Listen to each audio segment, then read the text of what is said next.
السلام عليكم ورحمة الله وبركاته. اللهم صل وسلم وبارك على سيدنا محمد وعلى آله وصحبه أجمعين. ازيكم اخواتي وحبايبي، عاملين ايه؟ يا رب دايما تكونوا بخير وفي أحسن حال.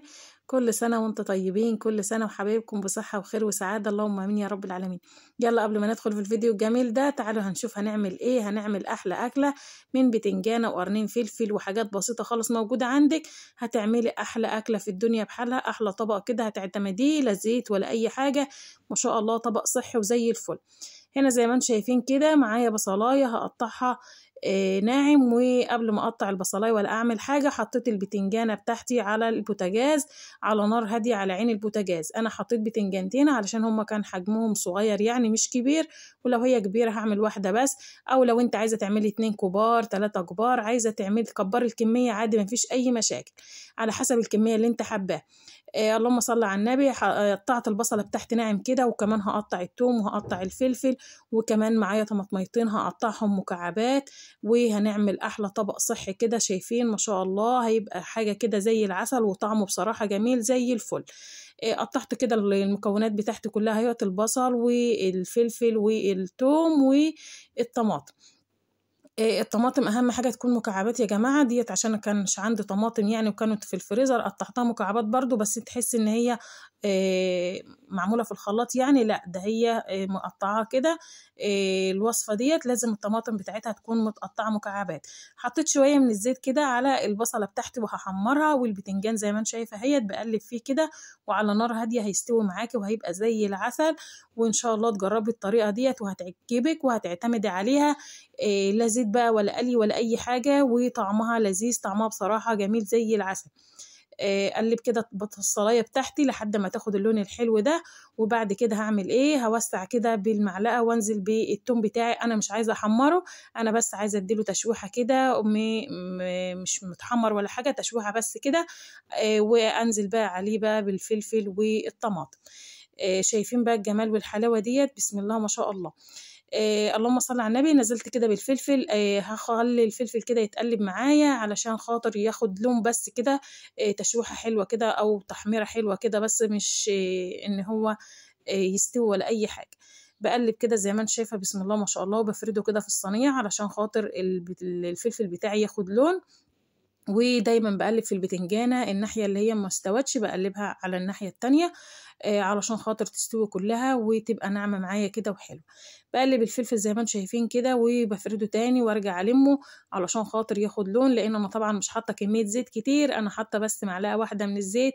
الاكله ديت موفره، ما فيهاش زيت ولا فيها اي حاجه، واكله صحيه وزي العسل، ومش حاميه ولا اي حاجه يعني، عادي على فطار على سحور، اي حاجه هتاكليها بسم الله ما شاء الله عليها. نزلت هنا بالطماطم بتاعتي وهسيبها كده لحد ما الطماطم تستوي مع الحاجات الحلوه الجميله ديت. شايفين ما شاء الله لونها جميل وزي العسل. نزلت هنا بايه؟ التوابل بتاعتي عباره عن ايه؟ التوابل بتاعتي عباره عن معلقه من الصغيره من الكمون، ومعلقه صغيره من الكزبره الناشفه، وشويه شطه كده صغيرين، او حسب ما انت عايزه تزودي الشطه زودي. لكن انا حطيت شويه صغيرين كده من الشطه. اللهم صل على النبي. وبسيبها كده لحد ما الطماطم بتاعتي تستوي، وبحط لها بقى شويه كده من الملح، وبظبط بقى الحاجات بتاعتي الحلوه دي كده معايا ديت. شايفين ان انا زي ما قلت لكم حجم البتنجانه صغيره، وزي ما انت حابه بقى تعملي بقى 4 بتنجانات 2 3، لان الاكله ديت ما بتاخدش معاكي زيت وما بتاخدش معاكي وقت، وبسم الله ما شاء الله في 5 دقايق بتكون عاملاها اكله سريعه واكله صحيه ما شاء الله عليها جميله زي العسل. بتنجانة تحت مشوية زي الفل اهيت، والقشرة بتطلع كده لوحدها. اللهم صل على النبي. هقشرها كده بقى وهقطعها كده بالمعلقة مكعبات، انا مش عايزة اهريها، انا عايزة بس اقطعها كده مكعبات. اللهم صل على النبي. ان شاء الله الاكله دي بس جربيها كده وهتعجبك، وهتشوفي شكلها كده في الاخر بسم الله ما شاء الله حاجه زي العسل، والطعم حكايه بصراحه، هتعتمدي عليه. اللهم صل على النبي. لو وصلتوا معانا لحد هنا ما تنسوناش في لايك وشير للفيديو، احلى اخوات في الدنيا كلها. شكرا لكم وشكرا لتعليقاتكم الجميله، ما تحرمش منكم ابدا ابدا، يصلح حالكم ويريح بالكم وبارك لكم في كل حبايبكم، اللهم امين يا رب العالمين. شايفين كده قطعت البتنجان كده بالمعلقه مكعبات، وهنا الطماطم بتاعتي استوت، وهنزل بقى بالبتنجان بتاعنا وهقلبه كده، وما شاء الله حاجه زي العسل، ريحتها بتتكلم عنها، والشكل كمان ما شاء الله حاجة زي الفل.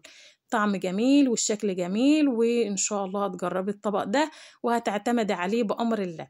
هعمل ايه؟ هحط معلقتين 2 بس من المية، هي مستوية كل حاجة فيها مستوية، انا هحط بس معلقتين 2 بس من المية كده، بحيث ان الطماطم والفلفل والحاجات الحلوة دي بس كده تشقشق كده مع البتنجان بتاعنا، ان هم يشربوا من بعض، مش هيغلي كتير ولا اي حاجة. دقتها كده لقيتها محتاجة شوية من الملح، وزودت كمان كده حاجة صغيرة من الكمون، وكمان زودت سنة صغيرة كده من الشطة، وبسم الله ما شاء الله. زي ما قلت لك هي مش محتاجة سوى ولا أي حاجة، هي مستوية يا دوب بس كده حاجة بسيطة كده بس على النار، ونطفي بقى عليها ونغرفها، وهتطلع معانا طبق كده ما شاء الله بألف صحة وهنا. طبق صحي، طبق زي الفل، وزيني بقى زي ما انت حابة. انا حطيت كده قرن من الفلفل قطعته وحطيته زي ما انت شايفة كده. الجمال والحلاوة ديت بسم الله ما شاء الله، بصراحة طعمها خطير، طعمها جميل، هتعجبك وان شاء الله هتعتمد عليها وهتجربيها. وحاجة كده صحية، لا فيها زيت كتير ولا فيها اي حاجة، بسم الله ما شاء الله، شكلها جميل جدا جدا. ان شاء الله تعجبك وان شاء الله تجربيها. لو وصلتوا معانا لحد هنا ما تنسوناش في لايك وشير للفيديو. ربنا يبارك لي في عمركم، احلى اخوات في الدنيا كلها، تحرمش منكم ابدا ولا من تعليقاتكم الجميله، دايما منوريني ومشرفيني، احلى اخوات، وربنا يديمها نعمه علينا وعليكم، اللهم امين. واللهم استرنا فوق الارض وتحت الارض ويوم العرض عليكم، والسلام عليكم ورحمه الله وبركاته.